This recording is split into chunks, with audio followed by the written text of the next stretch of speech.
Good morning, everyone, and welcome to the Board of Commissioners work session for November the 14th, 2017. We're delighted to have all of you here. We're glad to have our elected official, Sheriff Gary Gullidge, and it's nice to have this front panel here kind of fleshed out a little bit more. It looks nice and complete. So if you have a device that might make some noise, turn it off. And from the marshals, do we have anyone that signed up to make their home? You signed up to speak? Okay, just bring us a blank sheet for the records.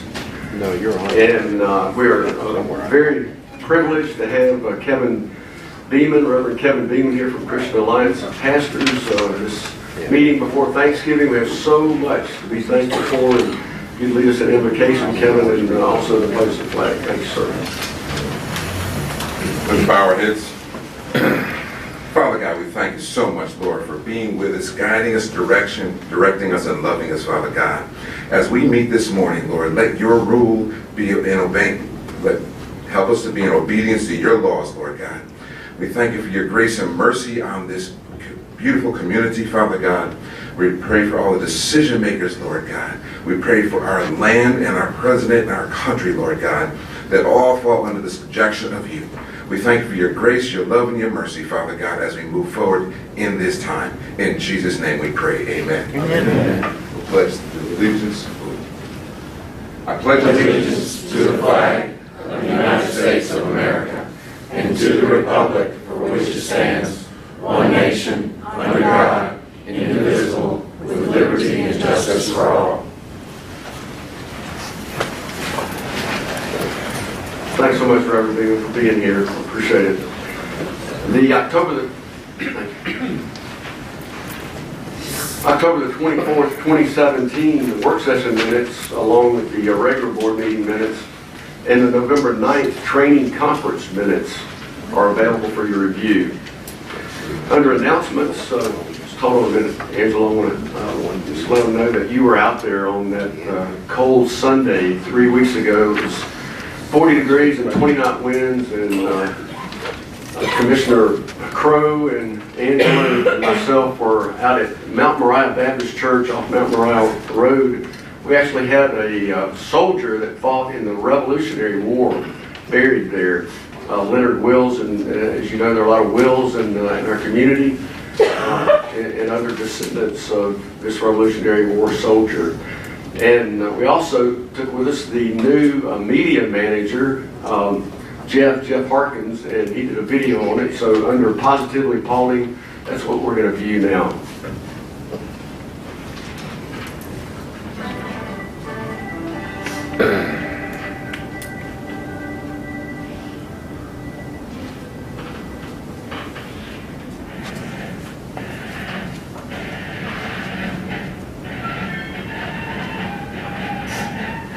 We're honoring Leonard Wills. He's the only Revolutionary War soldier that was buried in Paulding County.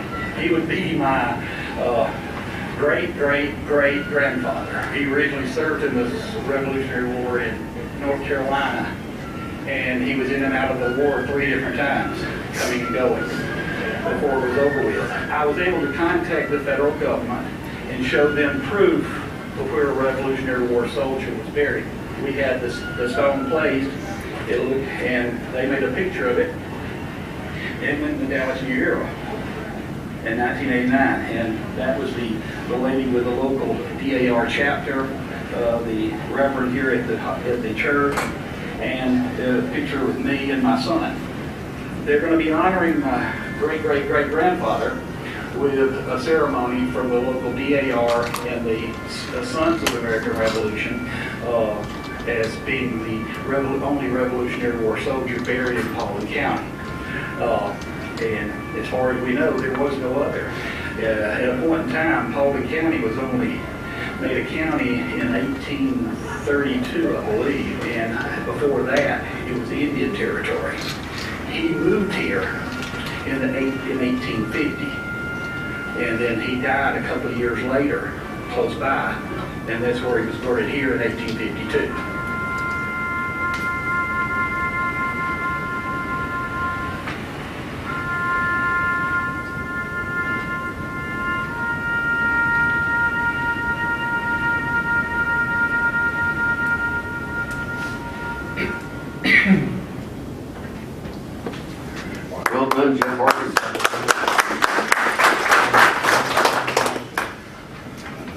The Christmas in the Courtyard event will be this Friday, November the 17th, from 5 to 9 p.m.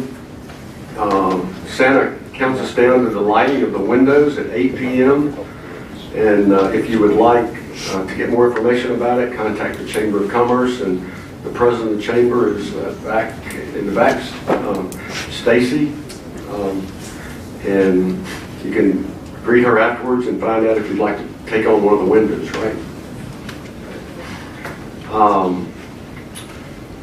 We have an announcement here, the award for Highway 92 that will be presented by Mr. Scott Green.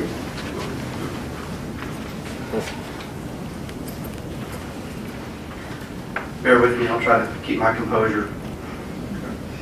At last, Highway 92 is under contract. The widening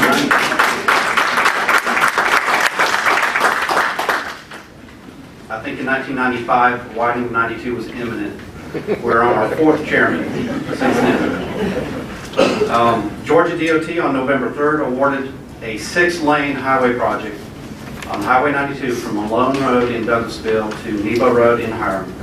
A $51 million project, 6.9 miles long. This is the largest highway project in the history of the county. It is the first phase of Highway 92 to extend into Paulding County, and it is the beginning of probably non-stop construction of 92 for the next 8 to 10 years. We're very excited. It's been a long time waiting. We've had a part in it politically and going to our legislatures, and even putting a little bit of money in this actual phase to help Douglasville move this project forward. So it has paid off finally. I don't know what else to say except we look forward greatly to the ribbon cutting ceremony, or the groundbreaking ceremony, I should say, probably in the next 30 days. I'll come back to you with an announcement on that. Thank you. Thank you, Scott, for your work. George. Angela and Mr. Cabrera, thank you. Robert Cabrera? No. Okay. Just don't want to leave him out if he was here. Michael Justice is here, all dressed up, and no place better to go than the BOC meeting. Absolutely. Can they tell us about ribbon cutting this afternoon? Yes, sir. This one hasn't been quite as long in coming as Highway 92, but it's been quite a while. I think we purchased this property back in 2008, maybe. Is that right, Todd? It's been a couple of chairmen ago, when we purchased the land. The park is ready to go. We mentioned it at the last commission meeting. We hope that you will join us today, if you can, at 4 o'clock for the ribbon cutting. This is phase 1 of the project. There's more acreage and there's more room. We'll wait on some public demand and some funding and that sort of thing, and figure out where they want us to go with that piece of property next. We're looking forward to it. It's a beautiful place. If you can't get out there today, please get out there when you can. Other than that, look forward to seeing you there. Thank you all for allowing us to do that project for the folks up there in Post 2. Thank you for your work. Yes, sir. We appreciate it. See you today at 4 o'clock. Thank you. A pretty day to dedicate it. Later on, we have Ms. Byram, who's going to speak on a non-agenda item, and Mr. Baker has a little information about material that's available.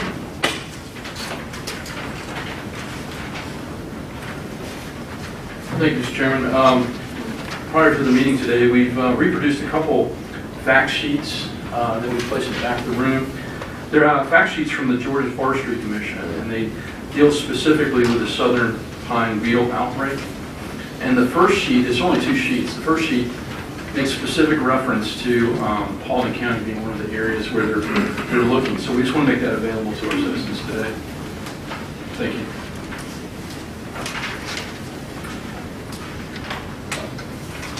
We have no invited guests today. Under bid awards, we'll discuss action to award the Pine Ridge Water Extension installation to the low bidder, Tiffin's Contracting Company, Incorporated, not to exceed the amount of $138,239. And under the same topic, action to award the Overlook Water Extension installation to the low bidder, CL Contractors Incorporated, in the amount of $1,281,949.49. Ms. Pollard to present.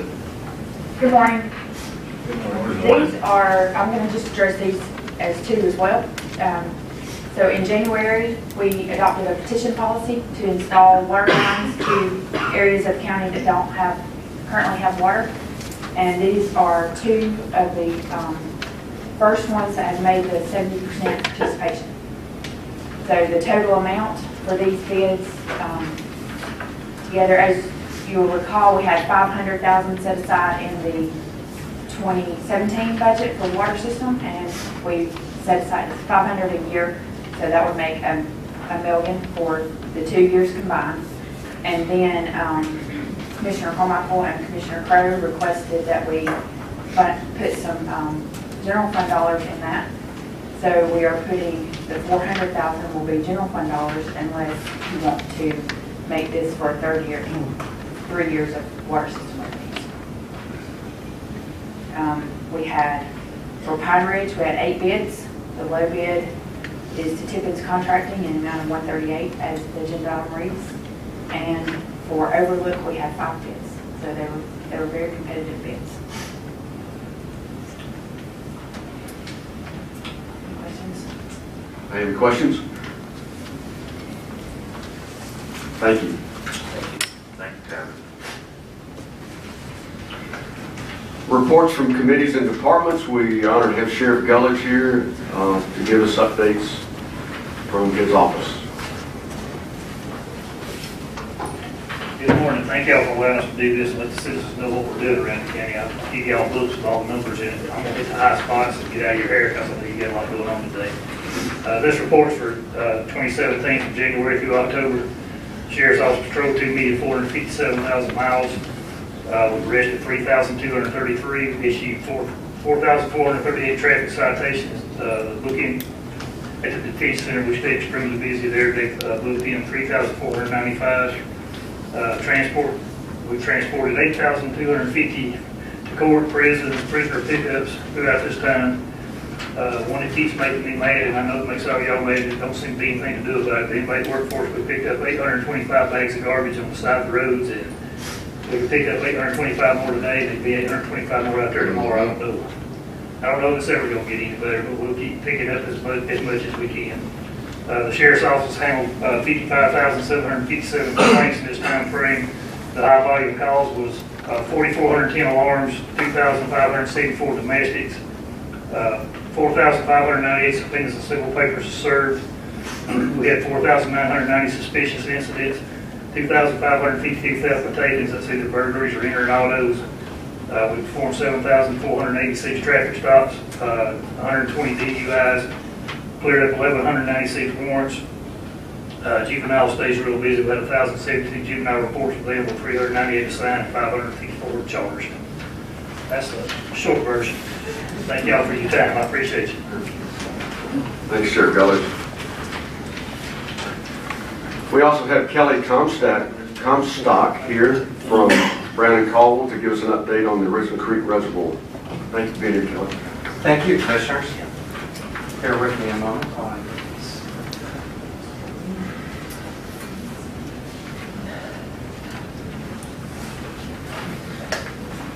It's a pleasure to be here today to give you an update on the Richland Creek program.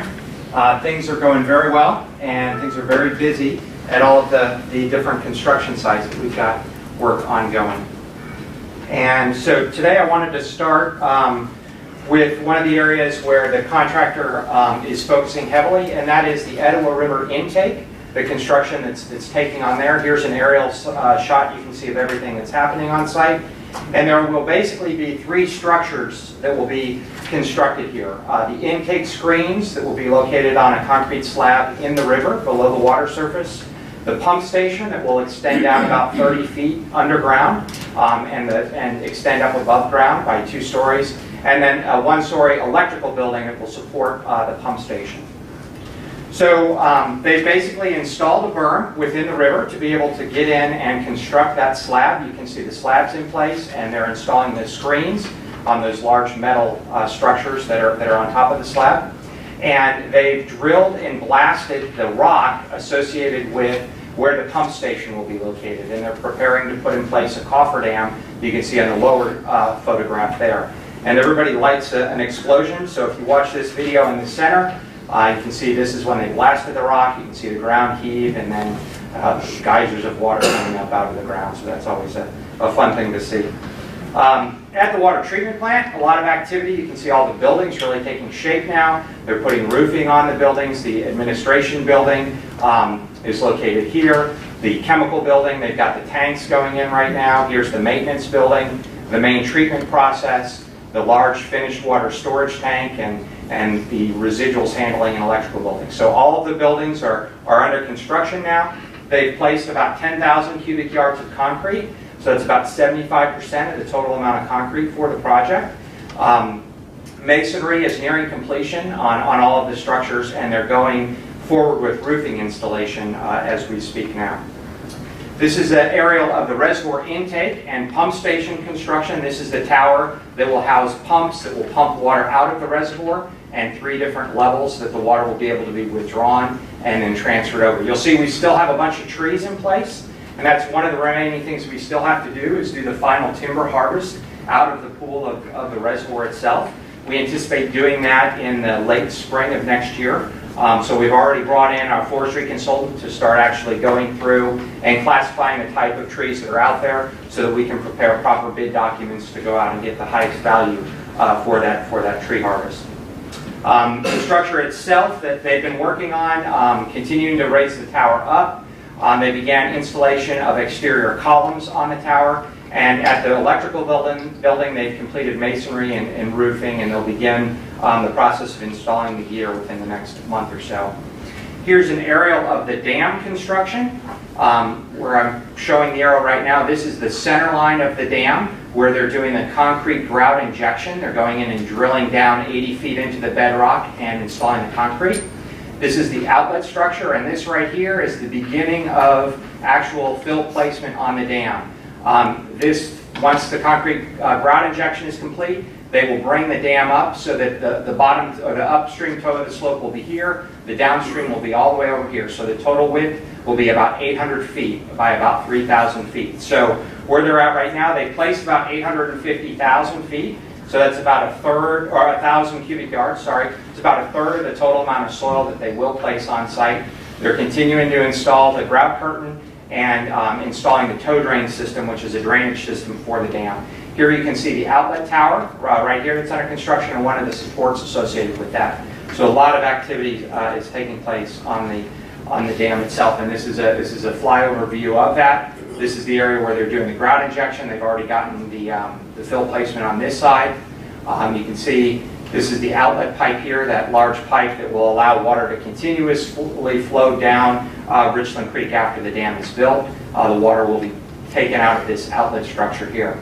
Once again, we've really only cleared to date the area of the site that has construction ongoing, and all of this remaining timber will be cleared prior to the filling of the reservoir itself.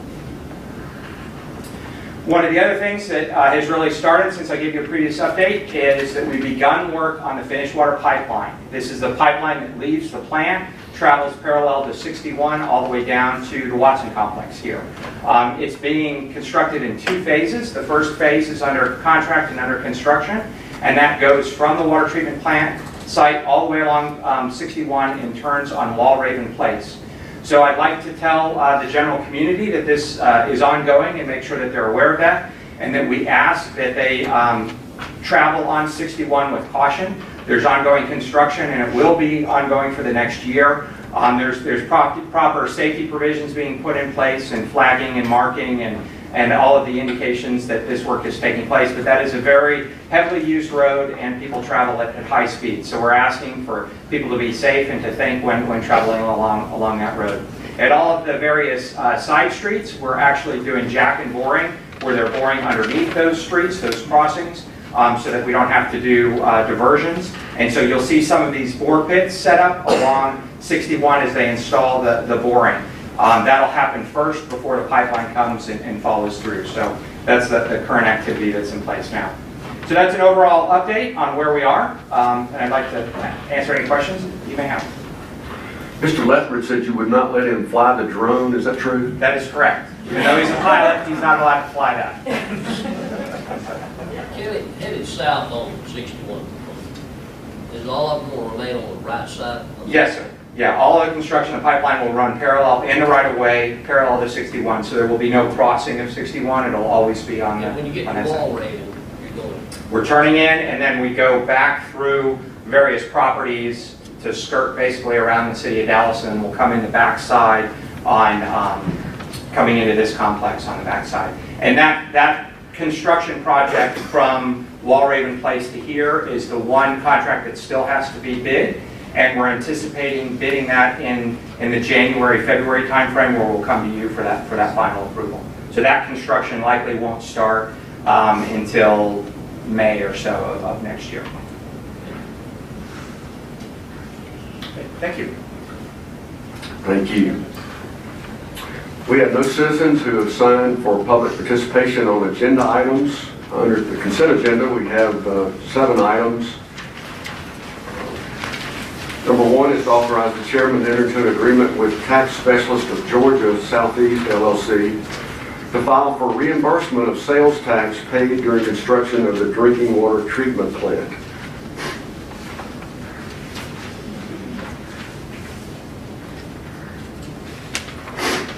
Number 2 is to authorize the chairman to approve an actual cost utility relocation agreement with Greystone Power Corporation in the estimated amount of $88,621.49 for intersection improvement project at the Dallas Ackworth Highway, at Fry Road and Mount Tabor Church Road. Item number 3 is to approve a memorandum of agreement between the City of Hiram, Georgia and Paulding County, Georgia to implement watershed monitoring activity required by the Metropolitan North Georgia Water Planning District and the Georgia Environmental Protection Division. Item number 4 is to approve the renaming of Ivy Gulledge Road to Gulledge Road. Item number 5 is to reappoint Dr. Jeffrey Tharp to the Paulding County Board of Health for a 6-year term beginning January 1st, 2018 and ending December the 31st, 2023. Item number 6, to approve professional service agreement with J. Glenn Richardson to continue counsel service for the Paulding County Tax Assessors Department. And item number 7 is to discuss action to adopt resolution 17-39 authorizing the agreement with the Georgia Department of Transportation for reimbursement of costs associated with relocating water lines related to the Highway 92 widening project in the amount of $567,695. Would any of the commissioners like to place any of these consent agenda items on the regular business? Mr. Chairman, I'd like to move item number 6 on the consent agenda to the regular business. Okay, Commissioner Collette requests to move item number 6 to regular business. Anyone else?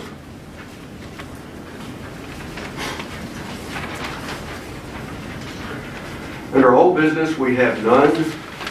Under new business, item number 1, discuss action to adopt resolution 17-36, a resolution authorizing the filing of an application with the Georgia Department of Transportation and the United States Department of Transportation for a grant for public transportation assistance under section 5311 of the Federal Transit Laws under chapter 53 of title 49 of the United States Code. Ms. Pollard. Even though it's not a lot, I do like bringing money back to receive from somebody else instead of just spending money. This is a grant that will assist in operation of our 5311 Star Transit buses that operate out of our senior center. And about half of the cost is included in this grant, and it's a 50-50, so it's $58,951 of the cost of operating those grants will be contributed by GDOT, and this authorizes that, the grant application.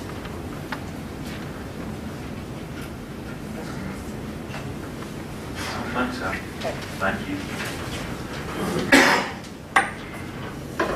I did want to get clarification. I meant to come down to your office, Tabitha, on that one. So you got a mic right there. Why was it reduced? Why was it cut? It was cut not this past year, but the year before, because we are now, according to the 2010 census, we became a more urban population rather than a rural community. And so that disqualified us for the 5311, or it reduced the qualification of the 5311 grant, so it reduced the amount. Looks like we need it more people. Item number 2 under new business, discuss action to adopt resolution 17-37 adopting text amendments to the zoning ordinance and adopting new ordinances of Paulding County regarding signs and for other purposes. Ms. Lippman and Ms. Skipper. If y'all remember, we had a public hearing for this sign ordinance at the last planning commission meeting. What I wanted to go over again is kind of what this ordinance does and what it does not do. It does address the Supreme Court case about contract neutrality. It also does add a sign that many of the builders have asked for, which would be a new sales kind of thing that directs them to particular subdivisions when a monument is already out front. It gives the marshal's office specific authority to enforce the ordinance, which they did not have previously. A couple things it does not do. It does not change the kiosk program in any way. The kiosk program is a separate agreement, separate everything. So I just want to make sure that everyone understands that it's not changing it in any form. The other thing that it does not do is it doesn't change that right-of-ways are controlled locally and by the state government. You've never been allowed to put a sign on right-of-way. You still are not allowed to do that. The other thing, the most important thing that I think that it does is it changes it so that the zoning ordinance is no longer where the sign ordinance is going to be found. It's going to be a standalone ordinance. It's chapter 67 of the Code of Ordinances, as opposed to being an article within the zoning ordinance itself. Do y'all have questions? We did make a few changes that were mostly typographical. We had a few comments that we did try to address when we created the draft. And so it's essentially the same version that you saw 2 weeks ago. Do you have anything, Ann, to add to that, or?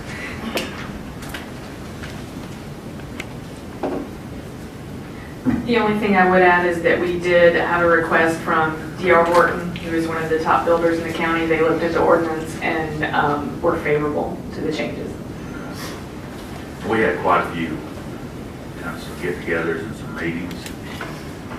Mr. Crow and I had a meeting in here with quite a few of the developers and builders, correct, Mr. Crow? And heard from them, and this has not been a short process at all. Correct. I was present for that, so that was kept in mind when we worked on the ordinance between community development and myself. And I know Ann and her department have had quite a few meetings with quite a few people, and quite a few meetings with just a handful. So I appreciate y'all's work on it. I do also, Commissioner Pownell, chairing that public meeting along with Tony, and it's a huge problem in the county and getting our arms around it. When we go to state events, counties are always discussing this, well, how do you do it in Paulding County? And I honestly think as a result of this work, other counties will be borrowing from the redefinitions and the clarifications that you all have done, so thank you. I'd like to just add one more thing. The sign program that we have now and the kiosk that was put into place years ago, you know, Gary mentioned in his report picking up 825 bags of trash. To me, the sign program was one of the, putting in the kiosk program and doing what we've done has cleaned up the county more than anything else that we've ever done. And I hope that that'll be something that can stay into place for a long time to come, if not forever, because without the kiosk program and without the sign ordinance that we've had, we'd be back to where we were 10 years ago, and some of y'all may not remember, but it was not a pretty sight. And so I appreciate everybody's work on that, and I know that's an ongoing thing, and we've got somebody that handles the kiosk program, and that's a lot of work.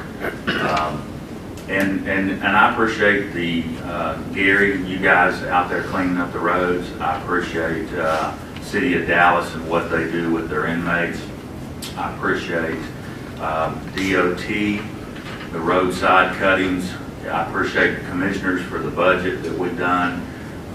It's up, the roadside cuttings that we've had, we've worked along with the state to organize and schedule those cuttings. We're picking up trash as we're doing that. And although Gary and I can say, you know, we can pick it up and 5 minutes later there's stuff still down there, we need the citizens' help on our litter issue. But I will say that I believe the last 6 months we've come further than we've ever come before when I drive through the county and I look at the litter that we have there compared to where we've come from. And it's because of the sign program, the kiosk program, the sign ordinance, I mean, the extra cuttings that we've done, working along with the state, picking up the trash. But we do need the citizens' help. We need organizations that are willing to do that. We need you to go out in front of your place and clean up, and we need you to go out in front of the place next to you and clean up the trash on the road. And all of us working together, we can make Alden County a great place to live, work, and play. And the bottom line is, when somebody comes in this county to buy a house, that's the first thing they see, good, bad, or indifferent, is the sides of our roads. And then they look deeper. And if they see trash, they don't look too deep and they leave. And working together, we can make a difference. But Scott, I appreciate you and what you've done. George, your all's department, and what you've done. We've come a long way. Gary, thank you to your guys. And I know we're going to have to keep doing that. We're going to have to keep picking up the trash. And I know I'm beating it to death, but I'm asking for the citizens' help. I see a lot of people bobbing their head. We've come a long way. Can't slack off now, but I appreciate it. It looks great. And just one more addition. Marshall's department too, thank you. I'll be in trouble here when I'm done. And thank you, Lonnie, for reminding me. I'm sorry. And everybody in the room, and also those of you on Channel 23, we have a Keep Paulding Beautiful board, and under the leadership of Robert Cabrera, who I was hoping could be here today. This is Recycling Week, and he was going to come give a report on that because they do excellent things. But if you would like to serve on that board, the whole Board of Commissioners is getting ready to do 2018 board appointments. So get in touch with my office and we'll get you on that board or any others. Any other comments? New business item number 3, discuss action to approve change order number 3 for the construction manager at Risk Services for the Richland Creek Reservoir Water Treatment Plant Etowah River Pump Station and the Reservoir Pump Station project in the amount of $1,657,102.90. Ms. Ashmore. Mr. Comstock is going to present this. Thank you, Commissioners. I don't know, you know how we bring the screen back down? Okay, thanks. Can you see in okay, here, perfect.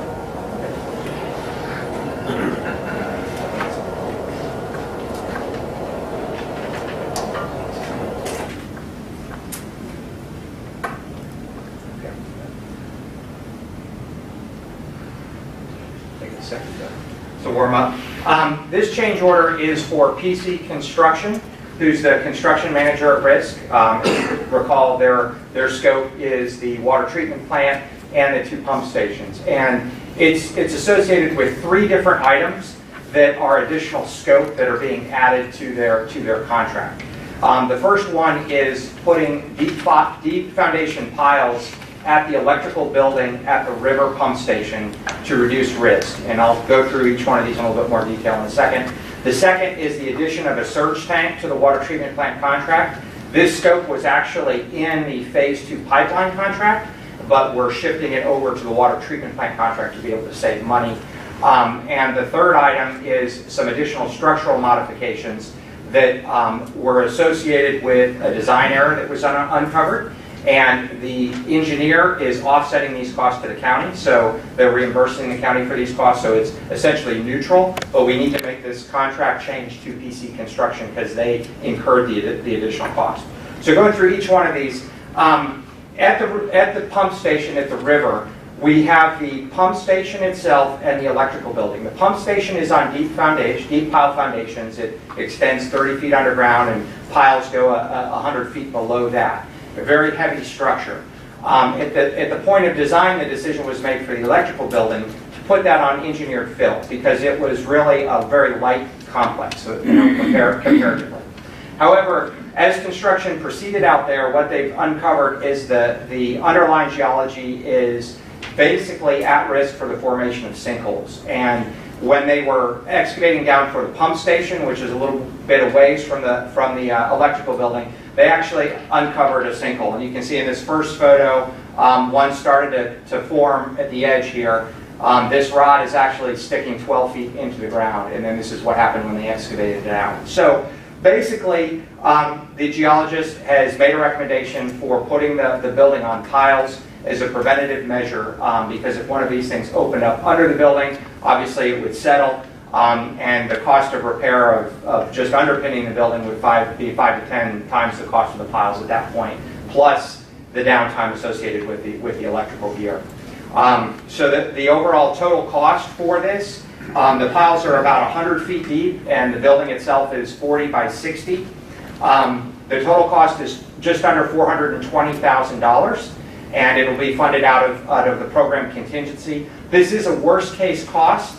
The cost of the piles is all based on the length of the pile that's installed. This is a conservative on the high side. We feel that it could end up being about up to 25% less than this number, but we wanted to be on the safe side. And then any unused funds will stay in the owner's contingency side of that project.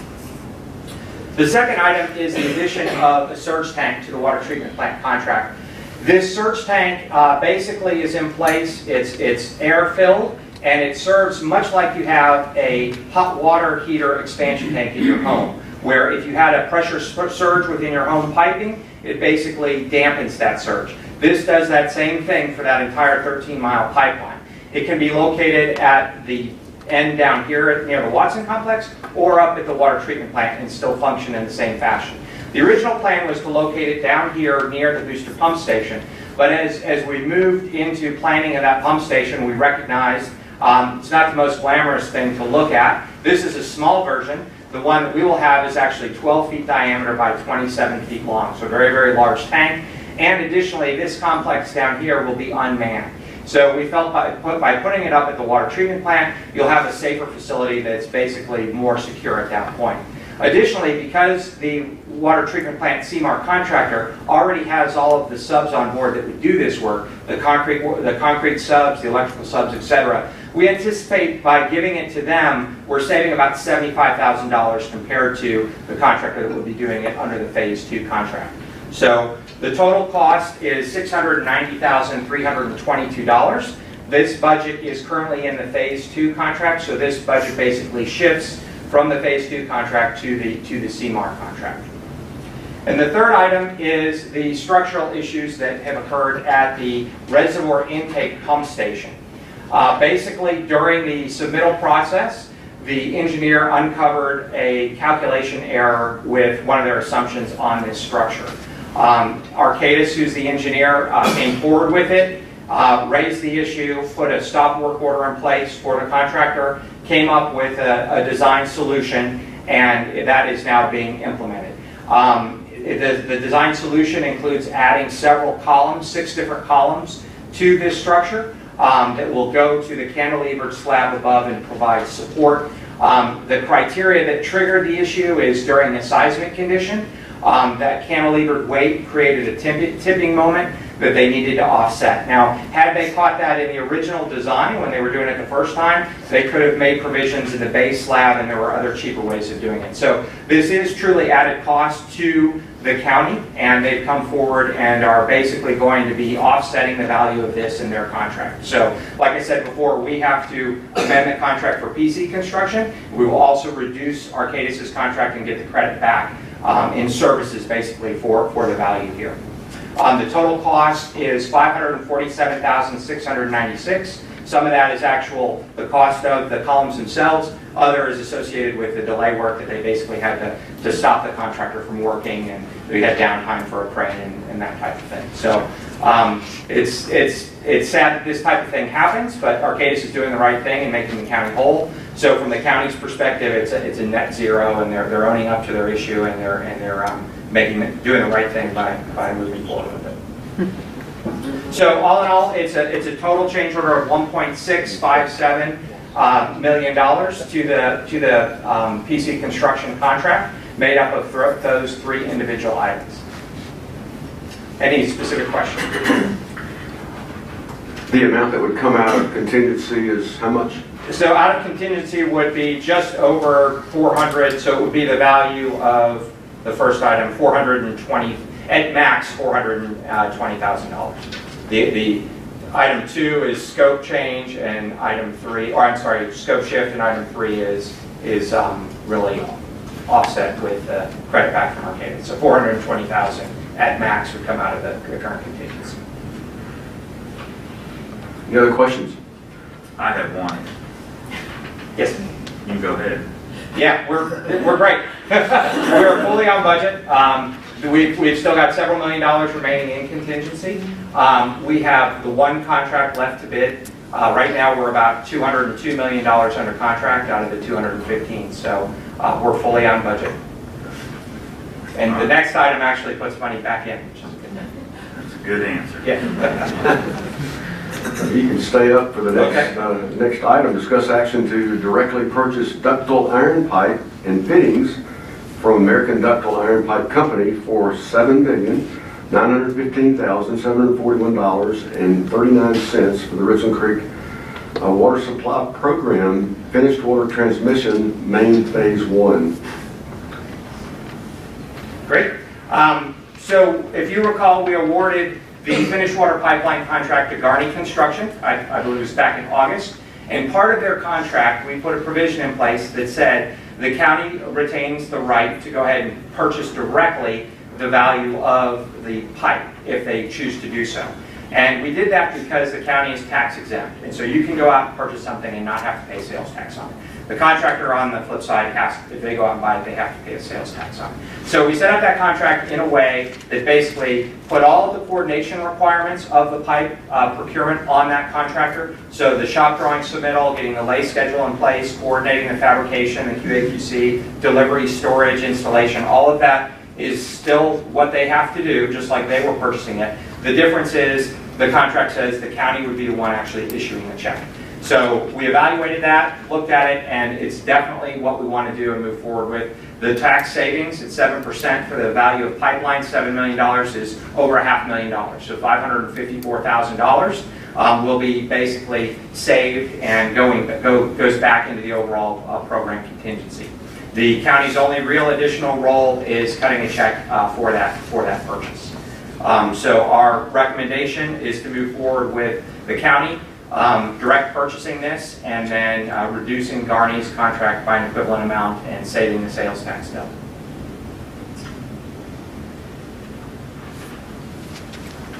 Thank you. You're welcome. Thank you. Thank you. It's nice to see the savings, huh? New business item number 5, discuss action to adopt resolution 17-38, the ACCG IRMA Firefighters Cancer Benefit Program proposal for coverage, and authorize the chairman to sign and submit the corresponding resolution 17-38, resolution authorizing participation and application and participation agreement. Mr. Acker. Morning. Morning. As some of you are probably aware, if you've watched your legislative updates over last year, or 2 years actually, I think this was initially introduced in 2016. House Bill 146 requires, or is the Georgia Firefighters Cancer Insurance Bill. And it requires all legally organized fire departments, which we obviously are, but to keep it legal, right? And all the folks who meet the criteria of an eligible firefighter to have employer-paid critical incident cancer insurance as well as a disability policy. It has to be paid for by the county. This is approximate cost is $27,750. Working with there, as you might can imagine with this, there are a lot of fine details and criteria as to what the policy has to cover, who it has to cover, how you have to administer it. Very fortunate through our relationship with ACCG Irma, who does our property insurance, that they took the lead on this and said, we can help do a group plan. They basically did the bidding for us. We're pulled in with other fire departments throughout the state. Helps us get the best rates we can get. When they were initially looking at it, they thought the rates would be in excess of about $400 a person. And I guess that works out now to about $200 a person for the county each year for the firefighters that are included. The bill, like I said, was adopted earlier, signed into law earlier this year. It has an effective date of January 1st, and they have taken our census data, gotten the quote back for us, and have asked if we'd like to proceed with that, which I would recommend we do because they have done the legwork for us on it, that we sign the resolution, submit that to them by December 1st so they can bind coverage by January 1st. If you have any questions, Joe will be glad to explain it all. It's a lot to keep up with and a lot of moving parts over the last couple of years. So. Chief Alfred would invite you if you have any comments at all about the benefit of this. Just stay right. No, he kind of explained it all, but in 2016, Representative Bradley is the one who produced the bill. He co-authored it for the state. Had some problems in the first year, so in May this year they ended up passing it. Firefighters are exposed to a lot of toxic fire residue, hazardous materials, and things like that. Studies have shown that they've contracted cancer, been diagnosed with cancer. A lot of them, we've had some die during this passage of this bill due to what they were exposed to. So very proud to have it. I hope we never have to use it. But if we do, we know it's there and it gives them a little comfort and their families comfort.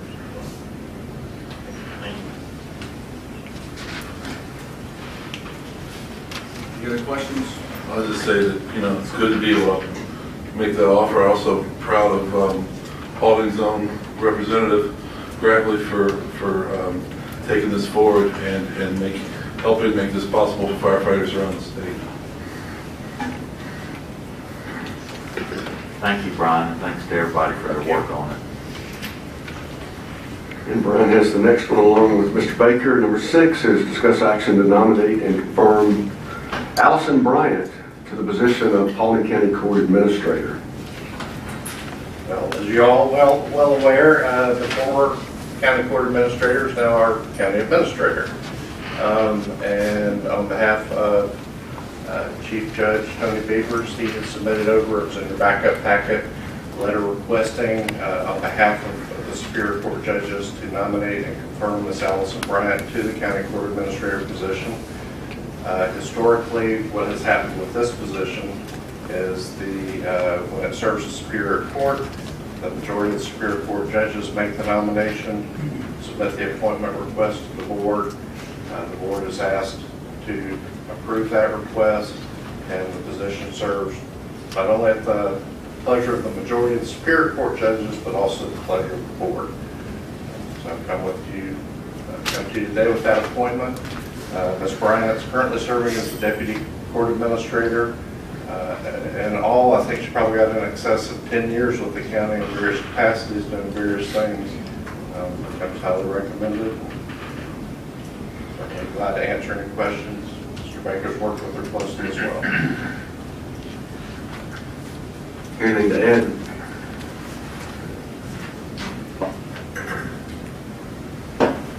I would just concur with Judge Beavers and the majority of the Superior Court judges that ask for your consideration on this.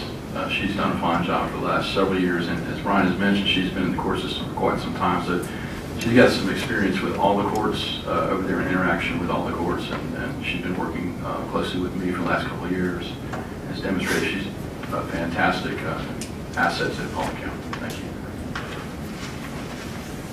Other comments, questions? Thank you. Thank you. New business number 7, bear with me. Discuss action to approve the appeal from Development Waiver Review Committee's decision on application 2017-03-W. Request by Ansley Capital Partners, LLC, John Mansour, manager on approximately 76.24 acres, for a modification of Article 7 of the Paulding County Development Regulations to allow the installation of a privately owned low-pressure sewer system to be connected to the existing Silvercrest Lakes sewer force main.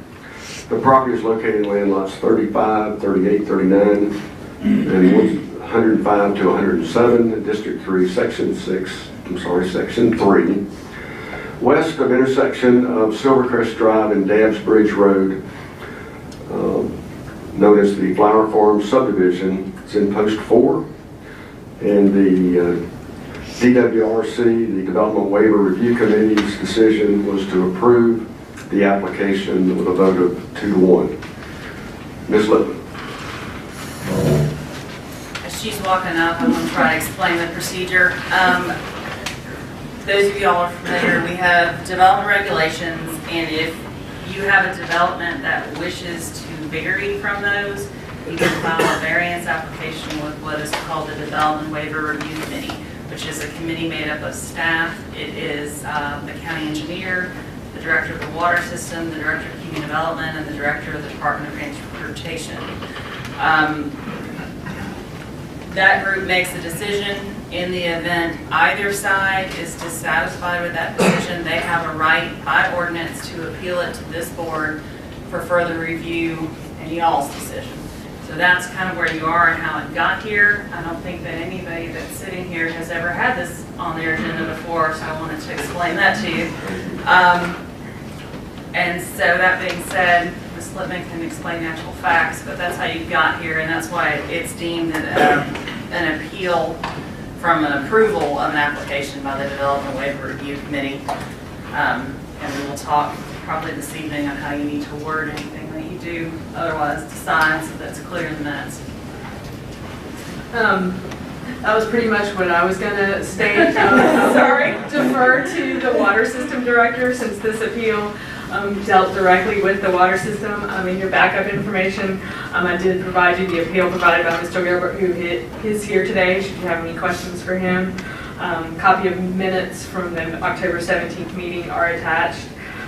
Also provided a historical letter from the water system from April of this year, as well as the application submitted on behalf of Ansley Capital Partners. But in this situation, I think I will defer to Ms. Ashmore to answer any technical questions about this request.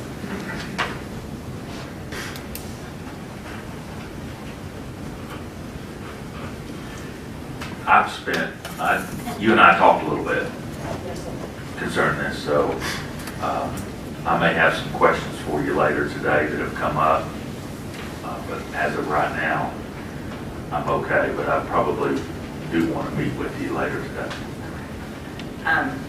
To be fair, I think you, so the application was by Ansley Capital Partners. They requested a modification to Article 7 of the Paulding County Development Regulations, which was to allow the installation of privately owned low-pressure sewer system to be connected to the existing Silver Lake sewer force main. That's why they're indicating that it needs to be referred to Ms. Ashmore for comment. Mr. Gilbert, who's the appealing party, is an adjoining property owner to this site. And I don't know what else I need to add to that, but you do have a packet. I think there's a drawing in here that shows you the system. There's also a letter from Chuck Rand that explains the application and why it's necessary, in his opinion. I would like to point out that this is a private, it's not an extension of the sewer system per se. the low pressure system would remain private. It attaches to the public water system at the point of into the Silvercrest force main. Trying to come up with the information that we heard at the review committee. The other issue is that after this process is complete, they have to apply to EPD, is that correct, in order to get a permit? And so this would actually just allow the application to EPD, is that right? That's correct. We do not have, under our delegation, the right to review and approve a private system.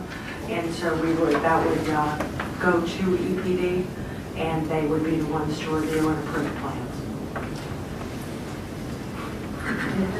At this point, the development design has not reached a point for there to be design plans and specifications for review. When yourself and Todd meet today, maybe they'll like to be there. I'll be available. And even though it's private, it does dump into our system. It does connect to our system. The Silvercrest force main is along the right-of-way to Dabbs Bridge Road. Okay. And who has the responsibility of keeping and checking the private system? The private system would be maintained by the property owners and the homeowners association. They know that, right? That's correct. Okay. And if it helps any of the commissioners, I went ahead and brought with me the original materials that the Development Waiver Review Committee received, and it's got a fairly large plat, if any of y'all would like to look at this.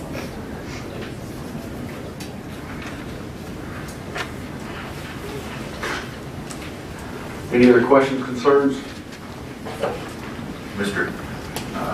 Collette just asked a good question. Do the homeowners know it? It would be part of their covenants. Exactly, and I'm not being a smart question here. There's a lot of things out there that are part of somebody's covenants. And when they buy a house, they find out later. So I just wanted to know, do the homeowners know it today? The ones that are there, because I'm not sure that they do. And it's one thing when you can enjoy a swimming pool or some tennis courts or some other amenities in a subdivision or a community. But it's hard for us all to take care of things that we don't see. Because if it's not out there where we see it, we don't think it's something that needs to be taken care of. So I'm being cautious. So I'm going to have some more questions. I know we have a very long and busy day, but I'm going to have some more questions for you. I don't have them on my mind right now, but they're coming. At this time, most of the lots are empty, aren't there? Just a few houses out there? That's correct. There were a few of the homes that were pre-existing on the property. Right. This is not the only time this has happened in this county, correct? We have a low pressure system. It's another private system in Senator's Ridge. Yes. Is there any others in the county? No, sir. And as part of the public system, I would not recommend it. So we have the covenants, and so they have those covenants there today. 20 years from now, some of those covenants may be gone, or they expire, or you know, it's kind of one of them things. I don't own it today, but 20 years from now, I own it, or somebody owns it, or are we sitting out there playing? It's not mine to take care of. Oh, but it's not mine to take care of either. So I'm just putting it out there. I do have to say that when it comes to a failure of a system that may be causing environmental damage, that it is one that, in my experience, we step in and we take care of and we sort that out. Following, so I understand where you're coming from, but that is, I mean, that is really, that is long-term concern about any system, about almost any system. When it comes down to it, we have a responsibility for protecting the water resources within Paulding County. Questions are coming. Okay. Thank you. New business item number 8, discuss action to authorize the chairman to enter into a contract with Kinley Horn and Associates in the amount of $49,877.41 for engineering design services for the conceptual design phase for the intersection improvement projects at Bobo Road, Macklin Road, Bobo Road, Mount Tabor Church Road, and Macklin Road, Mount Tabor Church Road. Ms. Ashmore and Mr. Jones. Well, we can have it.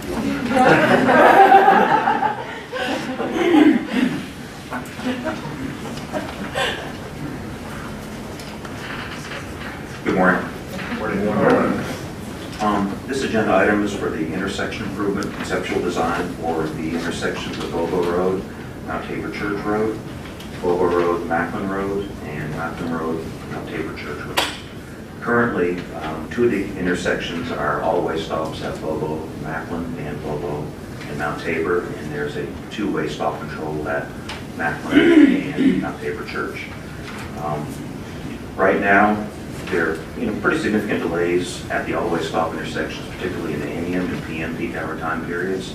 And at Bobo and Macklin, it's been identified as a high crash location. So the project scope for this particular conceptual design is to install roundabout intersection or roundabout designs at the Bobo, Macklin, and Macklin Mount Tabor Church intersections, and looking at turn lanes at the Macklin Mount Tabor intersection. Basically, the goal is to improve intersection efficiency, reduce vehicular delays, and just improve safety overall. We have an estimated project cost of $49,877.41, and it has a 4-month schedule for completion once we initiate. Any questions? Well, I'll just say this is in the heart of Post 1, and I hear a lot about this intersection. I feel the pain on these intersections because I drive them a lot.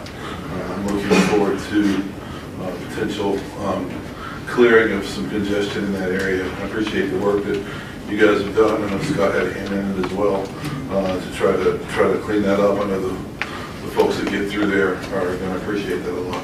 Yeah, definitely. On our engineering staff, Kathy Stallard and Derek Baxter have worked hard on this, so thank you for the recognition.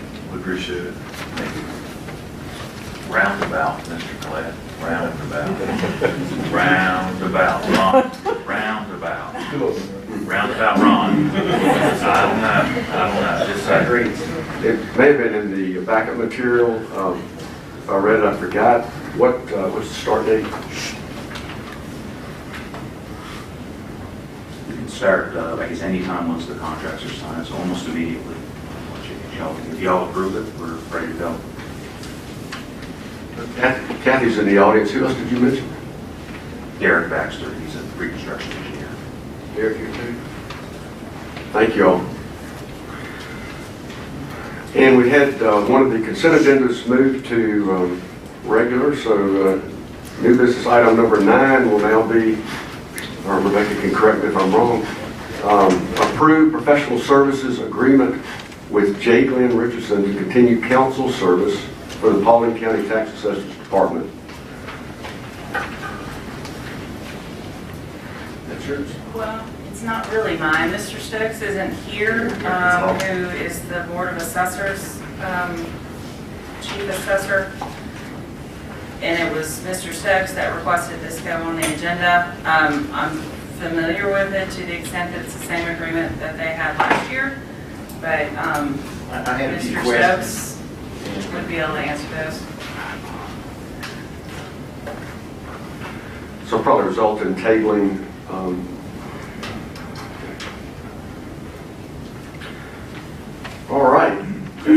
conclusion of regular business. We do have executive session scheduled for the real estate and potential litigation, but I would entertain a motion for the public participation on the non-agenda items by Mr. Morris and Ms. Byram. I make a motion, we go ahead and hear the public participation on non-agenda items before we go into executive session. Second that. Motion by Commissioner Pownell, second by Commissioner Davis. All those doing discussion. Hearing none, all those in favor say aye. Aye. Any opposed? Carries 5-0, and I'll respectfully ask for Mr. Tommy Morris to approach the podium. He's going to speak on rezoning 2017-13-Z. Good morning, Commissioners. Good morning again. I sent an email to all of you this morning, and I hope you've seen that. It has some attachments to it that I'll be referring to in these comments. I'm not going to go through the whole email, just some highlights that I wanted to bring to your attention and give you time to be thinking about this zoning request that you'll be looking at on November the 28th. I do appreciate the opportunity to be here to talk about the zoning application of 2017-13-Z. This location was first approved by the Board of Commissioners on February 26, 2013. Commissioner Pownell had recommended approval with 17 stipulations, and that's what we have right now. On the attachment I sent on the email this morning, you should be able to see all those 17 attachments.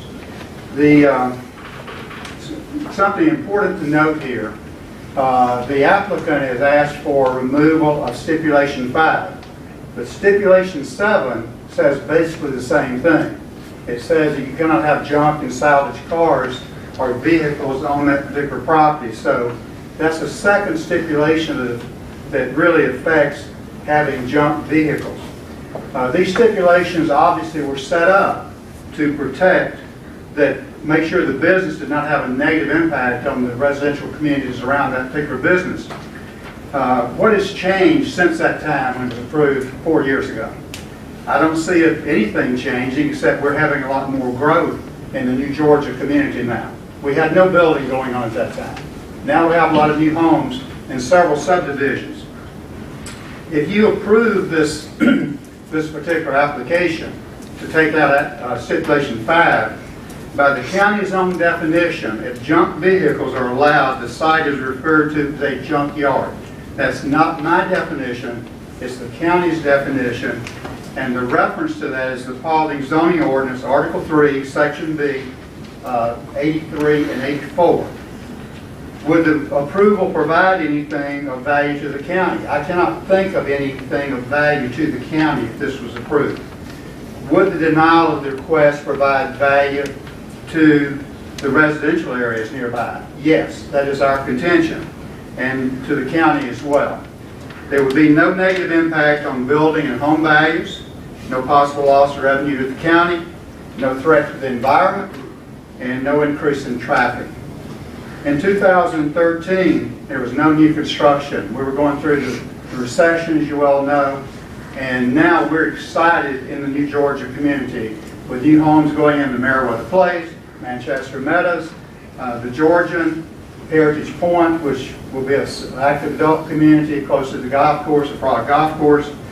And right now, if I've counted correctly, there's about 100 new homes either in construction, already completed in Meriwether Place, the Georgian, the new Addison section of the Georgian, and also around Hanover. We've got a couple of new builders in there. We have another new builder that signed on to build in the Georgian. So you're going to look at a big increase in population in those surrounding subdivisions. Many residents in the area have expressed these concerns, and it's not just mine, but many others have expressed the same concerns. How a junkyard location, again, the county definition of junkyard, not mine, might have a negative impact on new home construction and resale values of existing homes. The increased traffic due to trucks hauling in the junk. There are no turn lanes, exit, and return lanes in front of that particular business. We understand that's state mandated to have those turn lanes. The environmental concerns. If fluids are leaking into the ground, does it go into Sweetwater Creek, which is about 1.1 miles south and downhill of this particular location. Usually when you have a lot of junk cars, you got transmission fluid, oil, different fluids leaking into the soil, so there's a real concern there. I'll also point out there's been a history of non-compliance with existing stipulations. Those concerns were shared with this board in 2015 and several times since then. And you'll find another attachment in the email I sent to you this morning that was showing a business card saying we buy junk vehicles. This was in 2015. So many of us are concerned that if you let stipulation 5 be removed, even with stipulation 7 in place, it would still create a real problem as far as the location and what might happen outside the communities there. We welcome more growth in the New Georgia community. We want business to succeed, and we are a crossroads community. That's, again, in the planning documents, it talks about crossroad communities and the types of business you need to have in those communities. And we're really excited about the Dairy Queen in New Georgia now. If you have a sweet tooth like I do, I mean, you're real excited. I had to be there the first day with my 8-year-old grandson and fight the lines to get in. But we're excited about new businesses coming in. Mr. Moore. Yes. May I have 1 minute? Just to finish. I make a motion we give Mr. Morris 1 more minute. Second. All those in favor, say aye. Aye. Any opposed? Thank you. On Saturday morning, or Saturday afternoon, a petition was started for residents to express their opposition to this particular application. As of this morning, 127 residents have signed that petition, and that will be shared with you later. And I would ask that each of you consider whether you would want to visit the designated as a junkyard by county definition just outside your neighborhood. I urge you to deny the application on November 28th. Thank you very much. Thank you, Mr. Morris.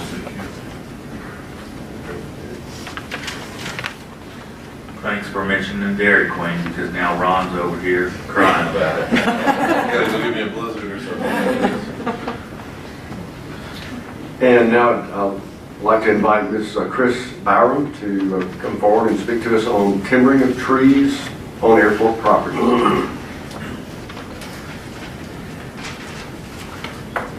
Good morning, Commissioners.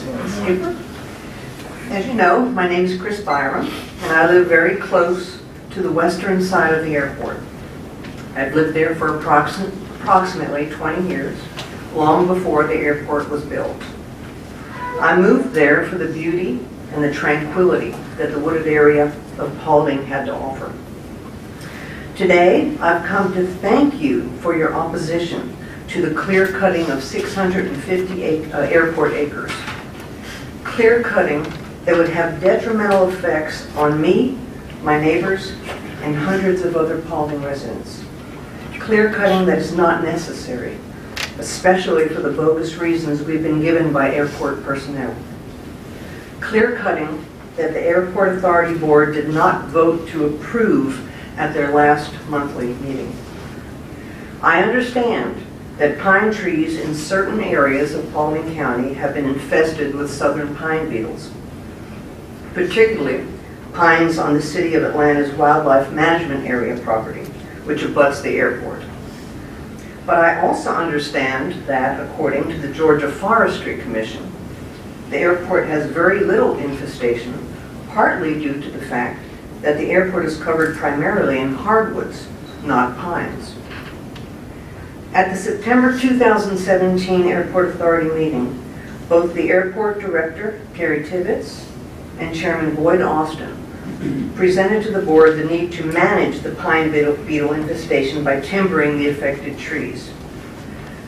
Suddenly, pine beetle management went from that to clear cutting 650 acres to doing so for the sake of safe operations at the airport. I can't help but question why the safety issue wasn't mentioned to the Airport Authority at their September meeting, if it's a true concern. I also can't help but question if the airport, which opened 9 years ago today, has been operating perilously all this time, only to be ignored by the FAA, the Georgia Department of Transportation, and former airport director Blake Swafford. Things just aren't adding up. And, as usual, personal agendas and deception seem to be the root of the problem. As an airport neighbor, I can tell you firsthand, the airport and its operations have diminished the very reasons I moved to Paulding County. The level of noise imposed on the local residents can be unbearable at times, with our latest thorn being 2 stunt planes that practice for hours on end. Now you talk about safety. How safe is it to have stunt planes flying over my home? It makes me fearful. I don't appreciate it. And I would like it to stop. And I'm sure all my other neighbors would too. But surely I digress right now. Let's go back to the trees. Trees play an important role in reducing noise and air pollution. Timbering hundreds of acres will eliminate an important noise buffer for the surrounding communities and also Poole Elementary. A belt of trees 100 feet wide and 50 feet tall can reduce highway noise by up to 10 decibels, reducing the sound volume by half. How noisy will it become if all the airport trees are removed, especially if the airport were ever to go commercial? Are the residents not inconvenienced enough already by loud, intrusive aviation noise that disturbs us regardless of the day or the hour? Besides blocking noise and helping to purify the air around a serious polluter like an airport, trees temper climate and serve as a windbreak. I've noticed an increase in wind from the timbering that's already been done at the airport. Can you imagine the drastic impact clear-cutting hundreds of acres will have on the area, our comfort, and our energy bills? And I won't even get into how clear-cutting the airport will destroy its aesthetics and ecosystem. But I will say, I have a real problem with the arrogance of placing an airport in the middle of a forest and then the airport's attempt to destroy that forest. So, I thank you for opposing the misguided effort to devastate one of Paulding's greatest assets and its natural beauty, which above all else, I value most. Thank you and God bless. Thank you. Thank you, Chris. I was actually in a meeting last night for 3 hours concerning this, and we're going to continue to work on this and see what we can do. So I appreciate your input. Yeah, I appreciate you being here too, Ms. Byron. The motion by the airport authority, just for clarification, was to employ or a request for quote from any foresters that would like to assess the airport property. It wasn't to go clear cut any amount of acreage. The amount of acres out there is 619 acres, and as somebody who's had an aviation career, for a 6,000 foot runway you need 300 acres of property or land that has nothing over 18 inches high on it to accommodate the approach path and the approach patterns. And I think the discussion that Commissioner Pannell's talking about from last night did also clarify some reductions in acreage that would actually even be considered to have any cutting done at all. But I hope we can proceed in a joint effort and in a positive effort to, of course, be safe out at the airport. And the FAA is going to have regulations that require certain things. But that also we can work as a Board of Commissioners and the airport authority to make the right decision on the remaining acreage.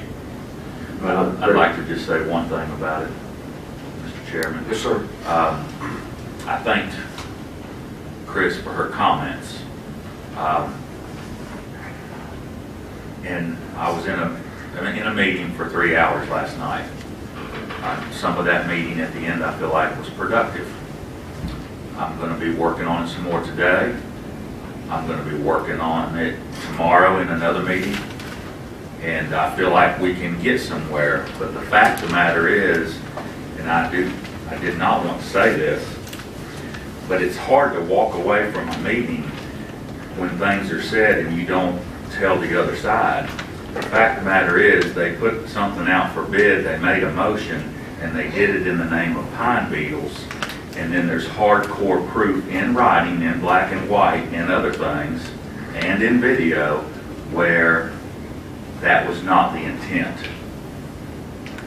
So although I had a good meeting last night, and I want that meeting to continue, and I want that meeting to be good maybe this evening, I want that meeting to be good to continue tomorrow, I can't sit there and let what you say be said without defending the fact that a motion was made, something was put out there for a proposal in the name of pine beetles, and the intent is to clear the airport property in the name of pine beetles.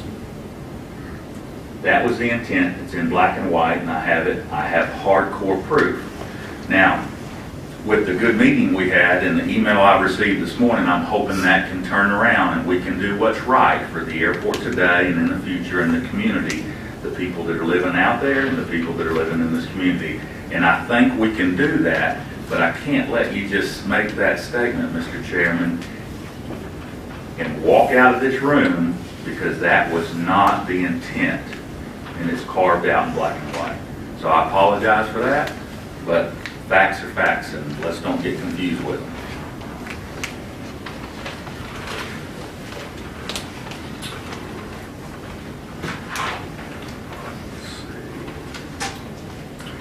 That's the conclusion of regular business and the public speaking on non-agenda items.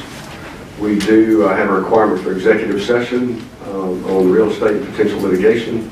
Should say potential and pending litigation. I'm sorry, I didn't even notice that. I'd like to make a motion that we go into executive session for real estate, potential and pending litigation. Have a motion to go into executive session. Is there a second? Second. A motion by Commissioner Pownell, second by Commissioner Collette. Any discussion? All those in favor, say aye. Aye. Any opposed? We are adjourned into executive session. We got a quorum. We'll call the regular session back to order and report that in executive session no action was taken. This time I'll entertain a motion to adjourn. I move we adjourn. Second. Motion is a second to adjourn. All those in favor, aye. Aye. Any opposed? Carries 4-0, and we are going to try to start the 2 o'clock meeting on time.